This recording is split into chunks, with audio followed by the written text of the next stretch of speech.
So starting from now. Okay.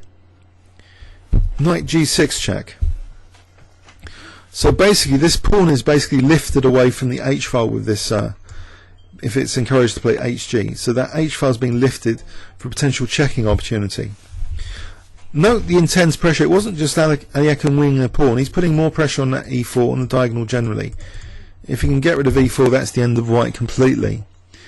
So Nimzo is just about having time to do something now, and this knight g6 creates a little bit of time. After hg, there are various ways for white to lose here. I think Nimzo plays the only move which is plausible in the position. Well, in fact, yes, at about depth 13, the move Ripka comes up with is Nimzo's move here. So I think it's a virtually forced move, which should in theory lead to equality. So if you have a look at this position yourself, so you're under intense pressure here. Imagine you're under intense pressure. So e4, this whole diagonal is being undermined. You haven't got an equivalent dark square bishop, so that's also pointing to your king. Okay, you've just closed up the g file, so you've opened up the h file, and it also means rook g8 doesn't immediately seem as painful as before. But this is the position. What are you going to play in it? So if I try and remove some of these arrows and give you 10 seconds, let's see, what would you play here? So it was a very nice move, I think, from Nimzo. If I give you 10 seconds from now. Okay, Queen g4, high class waiting move. Oh, so Rook h3 is now afforded by the possibility of Queen g4, just vacating that third rank, so the Rook can nicely switch across to check the King, which the pawn was just encouraged away from the h file, so that would be a valuable check, which combined with Queen g6s and Bishop c4s, these are all looking like dangerous possibilities now. So Black plays in this position what may have been the losing move. Alekhine actually played Rook f7 when in fact Ripka on depth like 12 is giving Rook g8 as a very good defensive, trying to fit equality. So say I think check here would fail. Let's just examine the simple check. It would fail to this actually. So say check, and the bishop's neatly supporting f6 here, and so the queen is running out of checks. So say like this, and now Black can just savage white in this variation. There's nothing. Okay, so after Rook g8, f takes g6 is apparently the strongest move. So keeping some threats like Queen h5 supported by the pawn. So say King g7. Rook d7, check. I think this is aiming for a perpetual of some sort.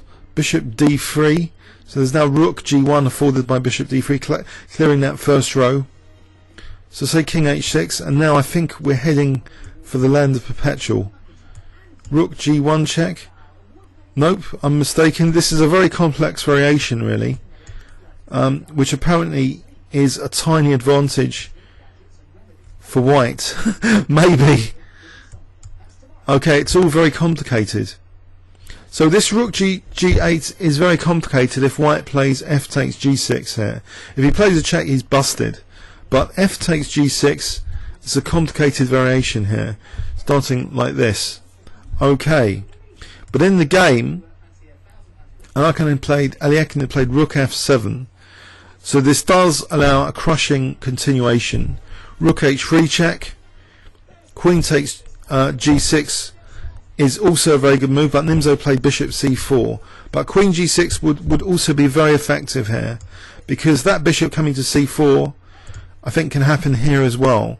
So Bishop c4 just threatening mate now on f7. So say Black tries to defend, then check with actually picking up this Rook, and I think that's the end of Black. White can afford to take that Rook without getting savaged with his own king safety.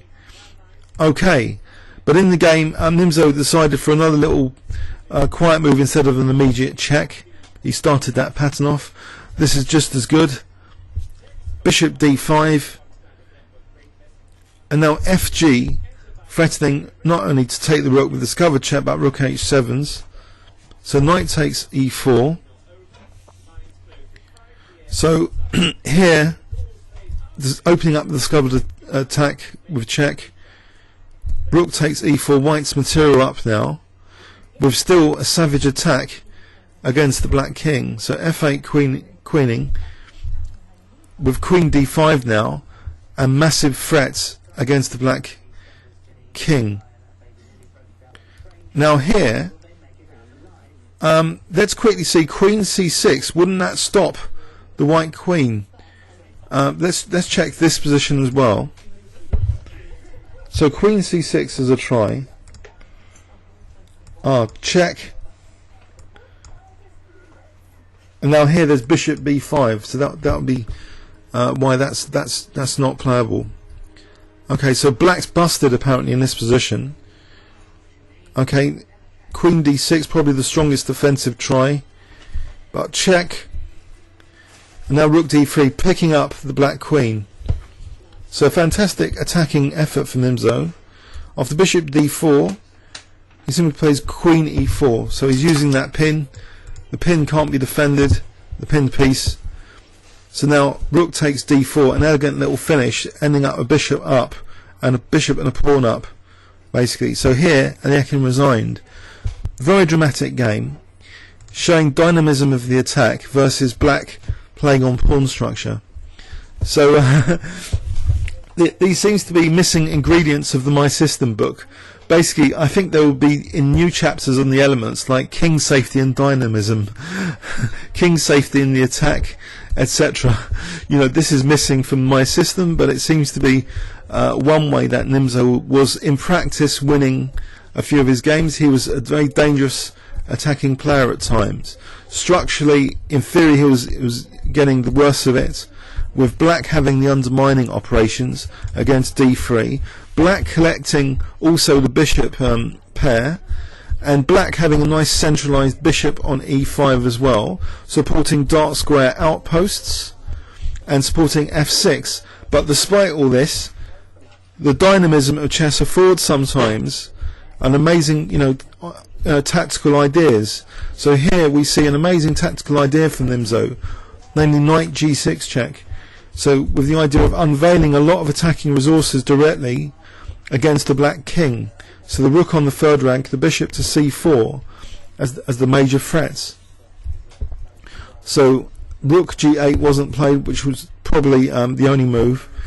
So this now led to an attack where Nimzo just ended up material up. Okay, comments or questions on YouTube? Thanks very much.